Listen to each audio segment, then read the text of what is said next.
Sebenarnya kalau jualan tuh menurut saya yang penting pamer. Hari ini goreng 100 posting. Hari ini naik 110 posting. Jadi orang kan mikirnya gini, ini kok gorengnya banyak, enak ya kayaknya, nyoba gitu. Terus ada pesanan 10 biji pun saya posting. Kok flexing terus, lagu berapa gitu. Terus waktu produksi juga, hari ini produksi sekian. Jadi orang mikirnya kok produksi terus, enak ya risolnya gitu. Untuk mempertahankan rasa enak, saya punya SOP-nya kayak resep itu pakai timbangan, nggak hanya pakai feeling. Air harus tepat, bahkan besar kecilnya telur buat masuk ke adonan itu ada. Kalau misalkan buat adonan tuh saya pakainya telur yang besar, kalau kecil hitungannya udah beda lagi.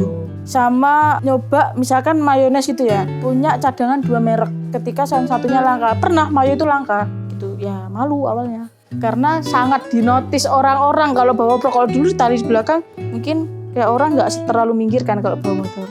Kalau sekarang kan di belakang gitu, apa ini gitu. Nah semakin lama kok tak pikir-pikir, loh aku izin gak oleh duit gitu. Kalau kamu malu, kamu pasti banyak kehilangan kesempatan. Karena kayak kalau hidup nggak dipertaruhkan itu nggak akan pernah dimenangkan gitu menurut saya.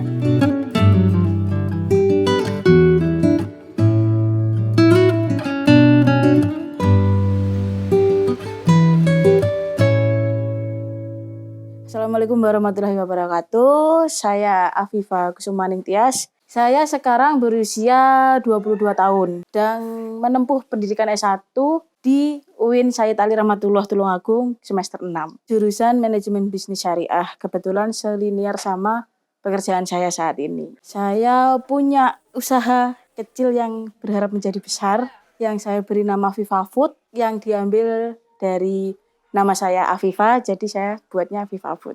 Usaha saya ini di bidang kuliner, frozen food gitu. Fokusnya sekarang ke risol saja. Buat risol itu banyak yang ngakui kalau buat risol itu capek. Bahkan saya punya kenalan dia yang pinter baking gitu, daripada buat risol 50 mending buat roti yang lainnya 100. Karena makan waktu banget risol itu. Utamanya di konten TikTok. Kalau konten TikTok saya itu, jadi saya hampir nggak pernah menggunakan bahasa formal untuk promosi. Ya santai aja, misalkan, ayo yang pengen DO mumpung lagi mood goreng nih, aku mau ke arah, saya sebutkan desa-desa yang mau saya lewati, yang mau sekalian saya bawakan gitu kan. Jadi yang mungkin yang awalnya dia nggak pengen, itu jadi pengen. Terus di TikTok saat itu kan ada fitur promosi ya. Iseng loh, kok fitur promosi promo tinggal 15.000 gitu kan. Coba lu langsung naik. Dari situ banyak yang kenal, ternyata memang mungkin berbayar tapi menjanjikan untuk progresnya gitu. Dari situ akhirnya mulailah ngonten-ngonten. Nah, terus tapi belum seserius itu, kontennya masih kayak foto-foto gitu. Suatu saat iseng buat video yang pokoknya nggak niat, karena sulit untuk merangkai kata-kata pakai bahasa Indonesia, saya pakai bahasa Tulungagungan medok dengan karakter saya gitu. Rame. Ternyata orang-orang lebih suka seperti itu, tertarik sama logat. Ketambahan saya saat itu mencoba live. Jadi selama semester 1 sampai 3-4 mungkin itu produksinya kan sendiri. Jam 12 jam 1 pulang kuliah, jam 3 itu udah prepare persiapan buat, sampai jam 2 malam produksinya. Pagi udah goreng lagi, dulu jam 5 gorengnya. Jam 4 jam 5 goreng. Jadi kelas pasti ngantuk, pasti sering tidur. Sampai kadang ngerjain risol kayak berhalusinasi, mejanya kok gerak sendiri, waktunya selesai ini. Terus jalan udah kayak sempoyongan dah, waktunya selesai. Ayah saya tuh sering marahin saya bukan karena saya nggak mau gerak, tapi saya nggak mau istirahat. Sampai nggak mau istirahat gak tak bantu gitu katanya. Jadi waktu itu terforsir banget. Akhirnya karena permintaan juga semakin naik, jadi ya saya cari teman untuk produksi. Saat ini yang bantu 4-5. Produksi semua. Dari 5 itu ada 1 yang ikut bener-bener masuk di usaha saya. Itu sahabat karib saya di kampus. Namanya Mbak Lintang. Itu dia ngurusin admin iya, pegang uang iya, pengiriman iya, semua aja dia. Kan anak itu apa yang dilihat di depan mata. Ayah itu sering sharing. Ayah dulu SMP jual ayam loh, Pak, netesin sendiri. Dari situ kayak, wah ayahku SMP udah hasilnya uang, masa aku enggak sih gitu. Dan dari situ aku malah dari SD, meskipun hanya berapa rupiah pun sudah ada bibit moto duitan di situ. Karena kata dosen saya, orang jualan itu harus moto duitan, harus tahu momennya di mana, itu harus tahu. Tapi dari situ ya juga mempelajari, terus juga sama selinier sama jurusan, jadi lebih tahu mendalam gitu. Jadi saya tuh jarang main, jarang keluar, bukan karena nggak ada yang ajak keluar, ya emang saya males gitu loh. Males untuk keluar, uang yang masuk dari orang tua saya kumpulkan, saya kasih modal buat modal dikit dikit dikit gitu. Jadi ya pengennya sih intinya biar nggak ngerepotin orang tua aja. Ya, dulu waktu produksi itu kan juga sendiri, terus ternyata ayah bantu. Jadi ayahku dulu waktu kecil kan juga bantu mbah jualan nasi pecel. Jadi mungkin sudah terbiasa sama urusan dapur.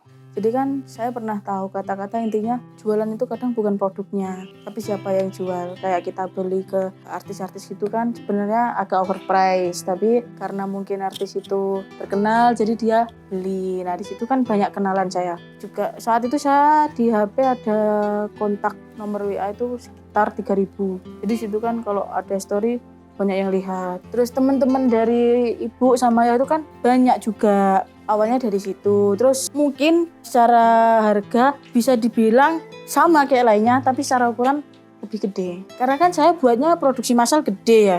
Jadi otomatis kayak bahan-bahan baku itu saya dapatnya lebih murah. Sama ready stock ribuan biji setiap hari. Jadi orang kalau mau besok acara mendadak gitu, oh jajannya kurang, ya udah tinggal hubungin saya. Mbak pesen 100 biji jam sekian bisa nganter? Bisa.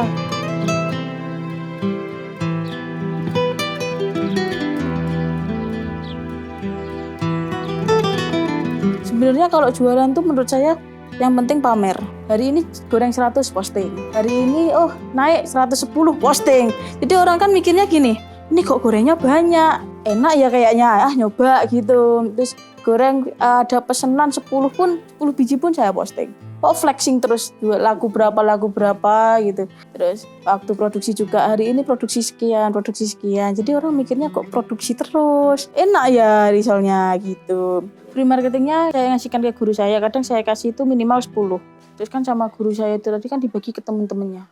Terus merasa loh kok enak, ini belinya di mana. Akhirnya banyak yang tahu saya, bahkan di SMA itu kan ada pelajaran kewirausahaan, itu banyak reseller ke saya. Tapi kalau saya ada reseller itu bebas mau pakai stiker atau enggak. Kalau enggak ya jualnya terserah harga berapa, tapi kalau pakai stiker itu harganya maksimal harga jual saya. Tapi dengan besar kemungkinan lebih laku karena udah agak dikenal namanya. Terus sama kalau misalkan ada kesalahan gitu ya dari saya. Oh, saya waktu nganter ternyata risolnya ada yang pecah atau apa. Kalau memang dari kesalahan saya ganti dalam produk yang sama, atau misalkan dia ternyata rumahnya luar kota, saya ganti pengembalian dana. Reseller kalau yang pribadi itu minim order. Kalau dia angka 100 gitu saya bisa nurunkan harga. Kenapa kok saya minimnya di 100? Karena saya merasa harganya itu punya saya udah rendah. Harganya sama yang kuantitasnya yang gede gitu kan. Tapi kalau saya buat minimal 100 gitu saya bisa nurunkan harga. Atau frozen juga bisa di reseller. Nominalnya misalkan di harga 4.000 gitu turun di 3,5. Oh turun 10%-an berarti. Nanti kalau semakin banyak ya semakin turun. Nanti kalau pesannya banyak dan reseller saya antarnya free ongkir juga. Iya. Kan sehari 500 kali 3,5 kali 5 itu seminggu. Berarti kalau dikali 4 jadi perkiraan sekitar 35 omset. Profit itu kalau untuk persennya mungkin di 50% ada. Kan tergantung naik turunnya bahan baku juga. Termasuk drastis juga. Jadi saya sempat naikkan harga loh. Karena plastik yang menggila naiknya itu. Saya naiknya pas semua naik. Teman-teman yang penjual lain naik. Di momen itu saya juga naik. Jadi nggak terlalu banyak protes sama orang-orang yang beli itu. Ikut naik juga. Momennya pas gitu. Pokoknya kalau sekarang gorengnya 500 sampai 600 perharinya. Jadi sekitar 2.500 sampai 3.000 seminggunya gorengnya. Itu di luar pesanan yang kampus atau kantin-kantin. Kalau ada pesanan kan nanti kan kadang ada yang buat ulang tahun, rapat kantor gitu sering. Kadang rapat dari SMK, organisasi SMK gitu pasti ada yang pesan buat konsumsinya kecil-kecil gitu. Kalau di UIN itu meledaknya sekarang ada ya, satu swalayan. Itu sangat naik karena di situ juga bisa frozen. Yang lainnya kala itu belum bisa frozen. Saya daftar di ACC, saya nitipnya cuma 40 habis. frozennya itu 1 mika isi 2. Jadi kalau mahasiswa yang mungkin ngekos dan cuma pengen dikit kan 2 udah cukup. Nanti biar nggak makan tempat di kulkas yang bersama gitu. Digoreng sendiri gitu. Yang sempat meledak ini waktu saya launching varian baru matcha. Jadi saat itu saya mau buat varian baru tuh berpikirnya antara matcha atau tiramisu. Tapi kan kalau tiramisu jarang orang fanatik tiramisu. Kalau matcha ada orang yang dimanapun tempatnya pasti cari matcha, makanan, minuman apapun tuh matcha, fanatik banget sama matcha. Jadi saya buat matcha. Tapi saya nggak suka matcha sama sekali dan nggak tahu enaknya matcha di mana, nggak tahu sama sekali.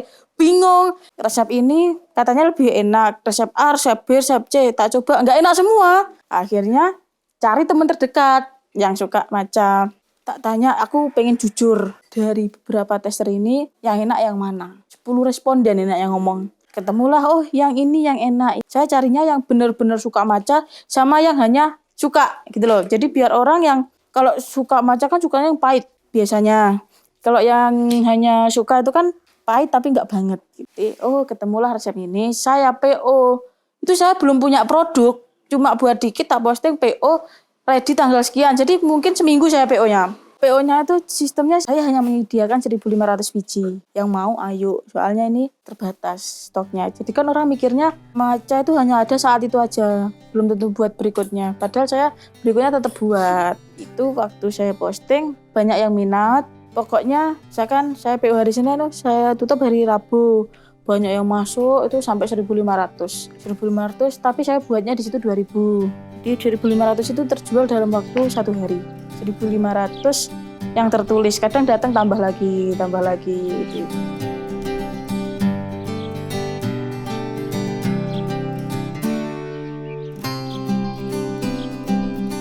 Nah, kalau ke kampus tadi bawa obrok katanya ya? Iya, bawa obrok, bawa serandul. Kalau dulu cuma di tali karena bawahnya masih dikit. Sekarang banyak, bawahnya 1 box isi 40. Belakang isinya 8 yang di serandul itu. Depan isinya 6 lah, sekitar 6. Gitu ya, malu awalnya. Karena sangat dinotis orang-orang kalau bawa obrok. Kalau dulu di tali di belakang mungkin kayak orang nggak terlalu minggir kan kalau bawa motor. Kalau sekarang kan di belakang gitu, apa ini gitu.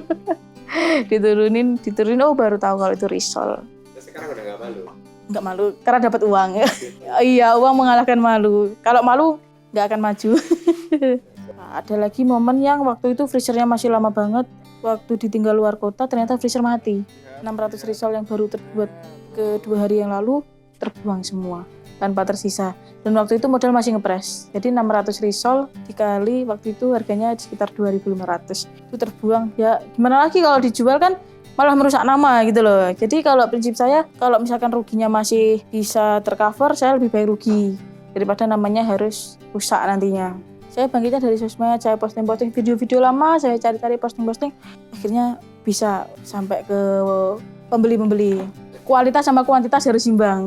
Oh iya, sama branding sebenarnya. Banyak risol yang enak tuh banyak banget, cuma mungkin belum dikenal aja. Banyak yang lebih enak juga banyak. Untuk mempertahankan rasa enak, saya punya SOP-nya kayak resep itu pakai timbangan, nggak hanya pakai feeling. Air harus tepat. Bahkan besar kecilnya telur buat masuk ke adonan itu ada. Kalau misalkan buat adonan tuh saya pakainya telur yang besar. Kalau kecil hitungannya udah beda lagi. Kan kadang 1 tray gitu kan ada yang besar dan yang kecil ya. Rata-rata yang gede gitu aja. Sama nyoba misalkan mayones gitu ya, punya cadangan 2 merek ketika yang satunya langka. Pernah mayo itu langka. Nah, kan saya bangun kayak partnernya termasuk erat sama supplier tepung sama ini. Ketika mayonya itu langka, dikasih tahu lah merek ini loh mirip rasanya. Saya coba, oh iya mirip, jadi bisa jadi pengganti tanpa berubah rasanya gitu. Bahkan ketika langka itu dari pihak supplier gitu kabarin ini ada loh mayo, mau nggak gitu. Harus erat juga sih sama mereka gitu SOP-nya. Branding, saya pengen mereka melihat saya apa adanya, biar ketika nanti tahu saya di luar pekerjaan saya, dia tetap mengenal saya sebagai Afifa penjual risol gitu loh.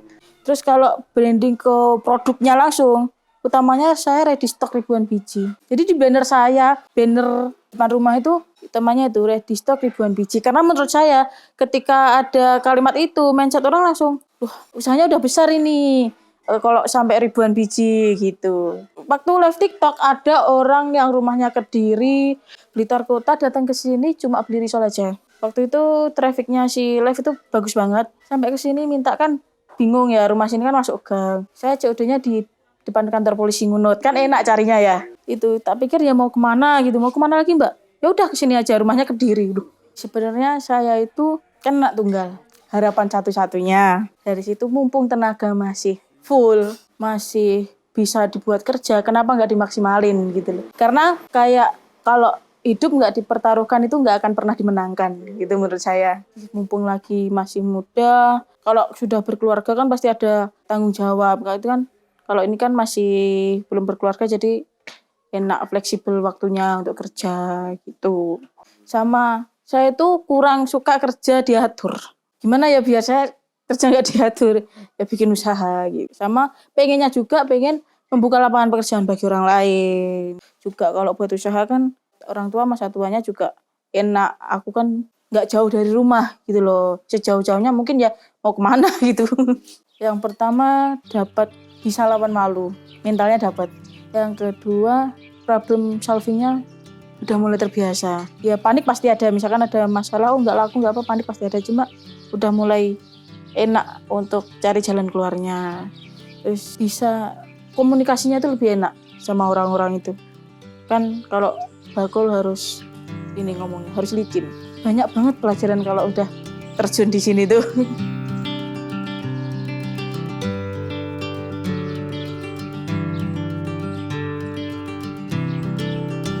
2018 itu tercetusnya nama Viva Food. Kalau untuk jualan, itu saya sudah mengenal jualan dari kelas 4 SD. Waktu saya kelas 4 SD sekitar 2014-15, itu lagi booming-boomingnya jagung susu keju. Hari ini saya catat pesanannya atas nama siapa, berapa, besok saya bawakan. Waktu sudah masuk ke SMK, saya kenal dengan salah satu guru dan dia ternyata produsen frozen food. Beliau bilang, kamu nggak pengen jualkan produk saya. Saya coba waktu itu, tapi itu produknya tahu wale, tahu bakso, cireng, seperti itu dalam bentuk frozen. Jualnya dalam jumlah banyak, satu pack itu isi 16. Kok nggak laku gitu ya? Saya cobalah, satu mika itu isi 4. Akhirnya loh kok banyak yang mau. Nah akhirnya dari situ saya jualan. Di saat yang lainnya masih karantina mandiri, di situ saya muter nganter pesanan. Alhamdulillah ya nggak terkena COVID juga. DO dan juga pakai mitra GrabFood seperti itu. Tapi banyak yang DO sendiri. Sampai jauh-jauh dulu saya antar. Suatu saat salah satu produsen itu berhenti produksi karena kan harus melahirkan. Lama ternyata sudah nggak buat lagi. Otomatis saya mau nggak mau harus belajar kan masak. Saya coba-coba karena banyak pelanggan yang sudah cocok alhamdulillah dan sudah repeat order juga. Itu saya mau nggak mau mencari resep yang cocok di lidah mereka. Itu saya produksi sendiri, ya mungkin memakan banyak waktu, tapi karena COVID itu nggak sekolah, jadi saya bisa gitu. Terus waktu itu kan mau kuliah ya, ayah bilang cari produk sing nggak harus memasarkan langsung. Saat itu saya suka risol, jadi semua produk yang saya jual itu berawal karena saya suka. Ribet pertamanya sambil percobaan buat risol, sambil beli risol yang sekitar Ngunut. Yang pokoknya dari risol yang tertarik gitu saya beli semuanya. Terus sambil buat, pertama bentuknya jelek banget, terus nggak rapi, tapi rasa udah ketemu. Suatu saat waktu saya produksi, ada tetangga main ke sini, loh teflonnya bukan yang teflon itu. Kan awalnya pakai teflon yang buat goreng telur biasa, yang anti lengket. Dikasih tahu kalau ada yang namanya teflon wali, itu biasanya buat kulit risol, kulit dadar gulung. Dia punya, tapi belum dipakai. Coba lah Pak pakaian, kalau cocok nanti beli yo. Saya pakai, loh ternyata lebih enak. Kulit itu lebih seragam ukurannya, tipis tebalnya. Tapi waktu itu hanya saya jual ke SMK saya dulu. Sehari 10 biji, lakunya 4, lakunya 5. Terus naik ke 20 biji. Terus waktu itu berusaha nitip di kantin kampus. Pertama pasti malu. Sebenarnya nggak langsung nawarin saat itu. Jadi pas makan di situ bawa box risol. Yang rencananya memang mau saya tawarkan di situ. Belum sempat menawarkan, saya makan. Mbak bawa apa? Nah, bawa risol, Bu. Lu dijual di mana? Ya saya titip-titipkan. Loh, lah aku kok gak dititipi? Kalau ibu mau ya ayo gitu. Akhirnya dari situ langsunglah kerjasama. Padahal tujuannya mau ngelobi situ. Di situ cuma 20, kirim 20 laku 10 kan. Nah, suatu saat mikir, apa aku bawa ke kelas ya? Karena mungkin juga pastinya malu, akhirnya saya bawa tas yang gede. Boxnya ya agak kecil, saya bawa tas, saya masukkan pas waktu di kantin. Kan ada temen yang tahu saya jual risol. Jual risol enggak? Aku mau beli. Saya bukannya cuma saya buka, saya ambil, saya kasihkan, tapi enggak keluarkan boxnya. Nah, semakin lama kok tak pikir-pikir, loh, kalau aku izin gak oleh duit iki. Dari situ akhirnya coba yang saya bawa itu tambah. Jadi yang saya titipkan ke kantin itu sekitar 20-an. Dan yang saya bawa kan juga sekitar 20. Terus nambah lagi. Sampai yang saya bawa ke kelas itu satu box isi 40 sampai 50 boxnya itu. Terus yang di kantin mulai di angka 40. Itu satu kantin Mas Yan. Posting-posting kan. Nah, itu banyak teman-teman yang tahu. Jadinya kalau saya itu jual risol. Juga ada beberapa dosen yang tahu. Mungkin kalau saya bawa box di depan gede itu kan dinotis ya sama dosen-dosen. Itu apa Mbak? Mungkin awalnya beli karena kasihan ya mungkin ya. Terus karena oh ternyata kok cocok, jadi sering beli gitu. Saya bawa di box itu. Yang goreng ayah, dibantu ayah goreng, saya yang ngemas. Nanti dikirim ke SMK Sadurjo Tangan tadi, kampus, kantin kampus, sama saya bawa. Suatu saat ada kantin yang di belakang perpustakaan UIN itu tidak terlihat. Tempatnya tuh nggak diketahui banyak orang. Nah, aku coba SKSD sama situ, PDKT sama si mbaknya sering beli di situ. Gitu. Awalnya ngajak teman-teman, ayo dek kantin belakang perpus. Pada nggak mau. Soalnya kan saya cari teman gitu kan. Ah yowes lah, bodo amat. Beli aja di situ, tiap hari makan di situ. Meskipun sendiri saya ke situ, ngobrol deket-deket, saya nitipkan risol. Sama 20 cuma laku 3, laku 5, di bawah 10 gitu. Terus saya kan juga mempromosikan si risol kan, lokasinya di mana. Banyak yang komen, loh belakang perpus ada kantin gitu. Dari story-story itu teman-teman itu tahu bahwa di belakang perpus ada kantin. Jadi orang-orang yang cari risolku saya arahkan ke situ dan yang di kantin itu juga jadi laku.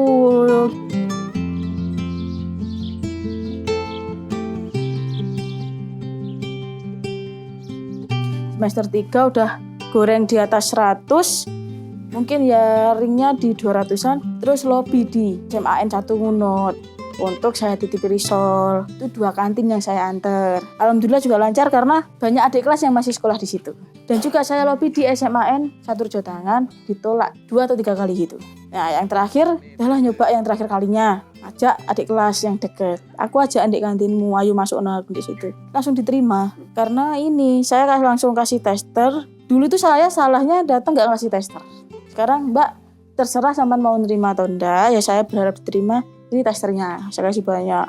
Ternyata mbaknya cocok. Ya udah titip. Sampai di suatu momen di situ itu bisa habis 240 dalam waktu sehari. Ya karena itu kan saya semester 3 ya. Semester 3 otomatis adik kelas yang masih sekolah SMA masih banyak yang kenal. Di situ. Jadi gorengnya kadang 2 kali. Nanti jam 10 gitu nganter lagi karena waktunya nggak cukup. Tapi karena mungkin efek ada yang BG juga ya. Kan anak-anak nggak terlalu jajan. Jadi di SMA itu berkurangnya drastis. Taringnya di 40-an seperti itu. Tapi yang kampus sangat meningkat. Sampai di semester 5 itu naiknya banget. Jadi kantin yang belakang perpus tadi udah mulai naik. Itu sehari 360. Satu kantin 360 biji. Saya titipkan jam setengah 8 atau jam 8, jam 10 nggak ada wujudnya. Udah hilang. Bahkan sering di WA teman-teman, Mbak risol mundi kok gak ngeteri. Udah habis, jadi boxnya itu udah ditaruh bawah meja. Dikira saya gak nganter. Loh saya nganter 360 tadi. Itu pun saya udah bawa di kelas juga udah habis. Jadi kadang buat story gini, risol ready di gedung ini, kelasnya ini, ruang ini. Saya posting. Nanti teman-teman banyak yang beli. Nah kalau pas saya diajar dosen tapi banyak yang beli, depan kelas kan ada kayak kursi, kayak halte gitu kan. Risolnya saya taruh situ. Antara percaya dan tidak udah di situ, uangnya masuk ke situ. Misalkan mau kris nanti tak kasih misalkan mau transfer tak kasih nomor rekeningnya gitu. Jadi keluar habis. Ada jujuran gitu. Aden kejujuran, iya bener. Ya dari situ. Nah, dulu kan variannya cuma risol mayo ya. Terus buat sama risol pisang coklat. Ada lagi risol mayo barbecue. Itu perbedaannya cuma agak pedes gitu. Yang impian utamanya yang pasti yang saya sebutkan tadi bisa banyak membuka lapangan pekerjaan, mengingat banyak juga orang yang butuh tempat kerja tapi banyak persyaratan. Pengen risol ini lebih dikenal lagi. Mungkin cuma risol ya, tapi pengennya lebih dikenal lagi dengan berbagai varian. Dan malah pengen menjadi produsen frozen food yang dikenal banyak orang. Kemarin beli HP udah dapet, freezer, kulkas udah beli 2 freezer sama 1 kulkas. Terus barang-barang pribadi alhamdulillah tercukupi mandiri.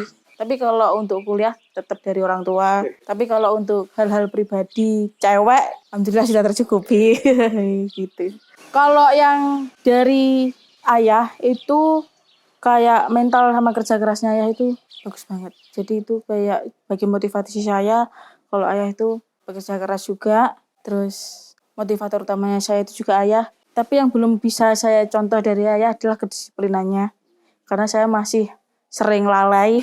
Terus kalau dari ibu, jadi ibu itu bisa kayak buat orang itu dianggap gitu loh waktu ngomong. Seneng jadinya ngobrol gitu. Terus jadi kalau ibu sebenarnya relasinya juga banyak. Dari situ kan kita nggak pernah tahu butuhnya kapan. Nah pas waktu butuh kita bisa tanya. Kalau ibu pinter cari relasi juga. Kasih ke mereka tentunya biar masa tua mereka nggak usah mikirin uang utamanya ya pastinya ya. Berat usaha ya udah di rumah aja. Misalkan mau ikut ngelola ya sekedar aja. Tuh terus yang kasih ke mereka pastinya juga dalam waktu dekat ini mungkin sebuah gelar karena sudah semester 6 juga ya.